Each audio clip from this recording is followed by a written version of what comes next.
also hope that there is no return to that spirit of loads of money heartlessness, figuratively riffling banknotes under the noses of the homeless.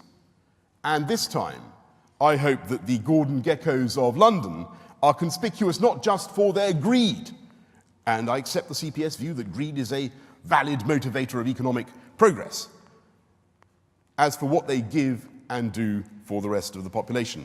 It was Margaret Thatcher who made the key observation about charity in her famous analysis of the parable of the Good Samaritan. He wouldn't have been much use to the chap who fell amongst thieves, she noted, the Good Samaritan, if he had not been rich enough to help. Britain is competing in an increasingly impatient and globalized economy in which the competition is getting ever stiffer. And no one can ignore the harshness of that competition or the inequality that it inevitably accentuates. And I'm afraid that violent economic centrifuge is operating on human beings who are already very far from equal in raw ability, if not in spiritual worth. Whatever you may think of the value of IQ tests, it is surely relevant to a conversation about equality that as many as 16% of our species have an IQ below 85, while about 2%, but anyway, 16%, what do you want to put up your hands?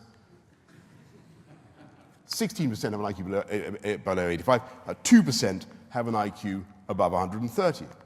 And the harder you shake the pack, the easier it will be for some cornflakes to get to the top.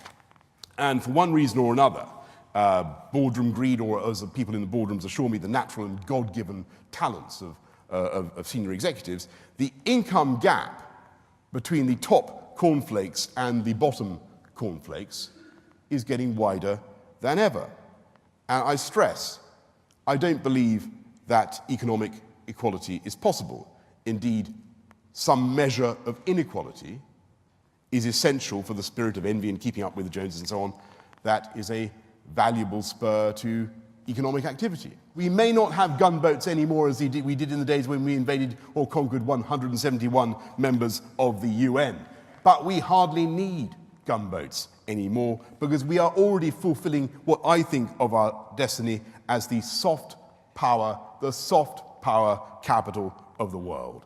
And that, to conclude, is very largely thanks to a woman who knew all about soft power and hard power, and above all, about the deep Freudian terror that every man possesses for the inner recesses of a handbag.